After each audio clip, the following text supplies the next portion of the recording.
Hey guys, welcome sa Janmim TV. Ngayong araw ay tuturo ko naman sa inyo kung paano mag-block ng Wi-Fi scan QR code sa inyong PLDT CTE router. Ito ay mabisang paraan upang mapigilan natin yung mga unauthorized na nakakonek sa ating Wi-Fi gamit ang pag-scan ng QR code. So ganito yan guys, bago tayo magsimula, kailangan nakakonek na kayo sa inyong Wi-Fi router. At kung connected na kayo, ang unang gagawin natin ay mag-open ng internet browser. Kahit anong internet browser ay pwede nyong gamitin. So, itap lang natin itong Chrome. Then, pag nag-open na siya, itype lang natin dito sa address bar yung IP address ng PLDT CTE router. Itong https://192.168.1.1.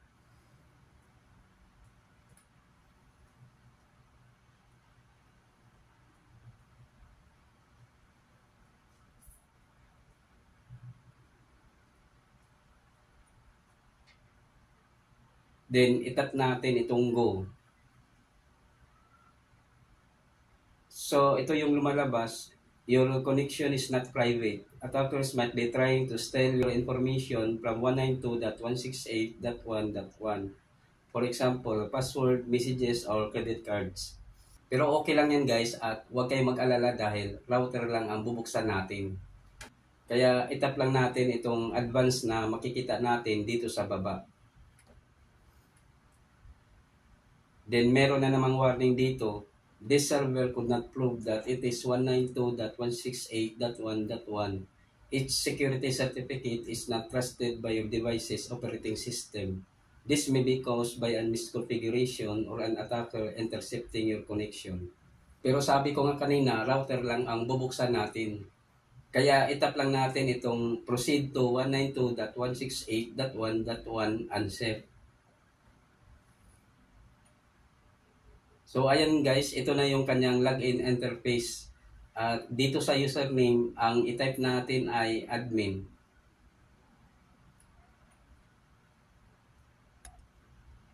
At sa password naman, itype nyo lang kung ano man yung inyong sariling password. Dahil kung nakapagpalit na kayo ng password dati, ay hindi nagagana yung kanyang default password na 1234. So halimbawa sa akin, dahil nakapagpalit na ako ng password, ang itatype ko ay yung aking sariling password.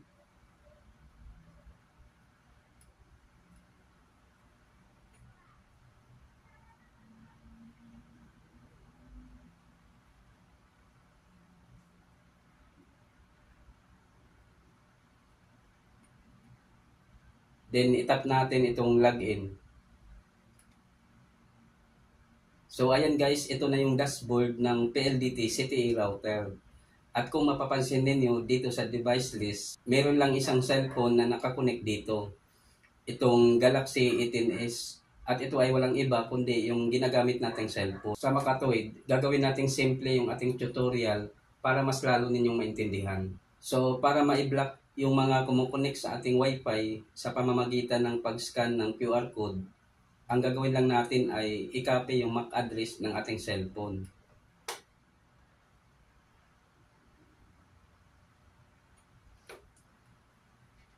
Then pagkatapos, punta tayo sa local network. Then dito sa left side, itap natin itong WLAN. Then itap natin itong WLAN Advance.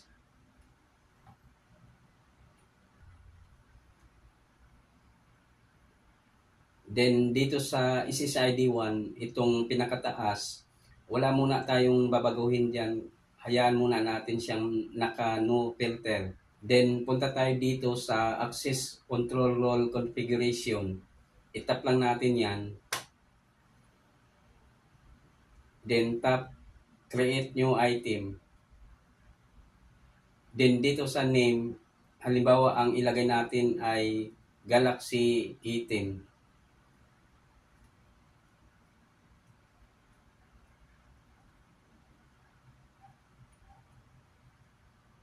Tandaan nyo guys na hanggang 10 characters lang ang pwedeng ilagay dito sa name. Dahil kung lumagpas na siya ay mag-e-error na. Then dito sa MAC address, dito natin ilagay yung MAC address ng ating cellphone.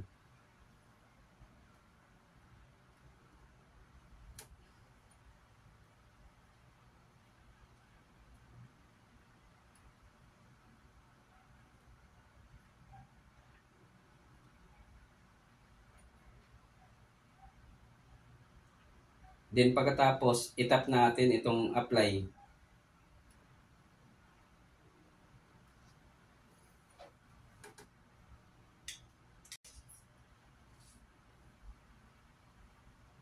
Then punta tayo dito sa Access Control Mode Configuration.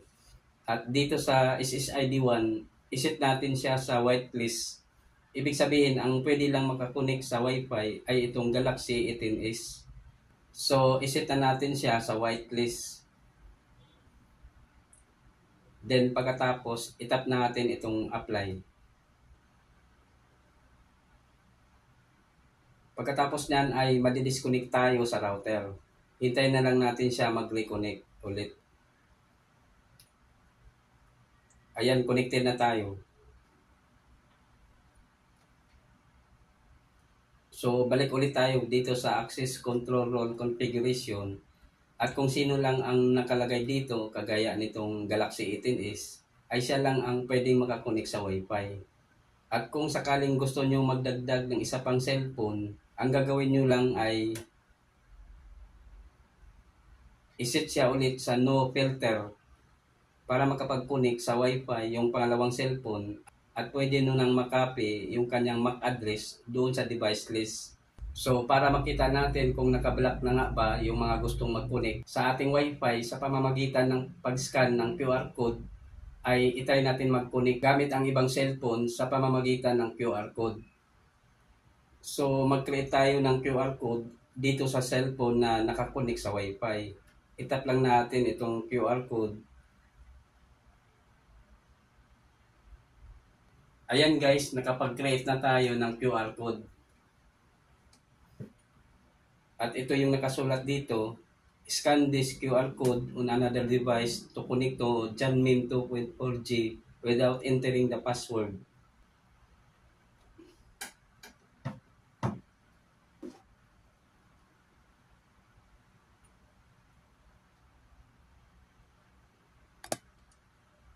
So, itry natin i-connect itong isang cellphone sa pamamagitan ng QR code.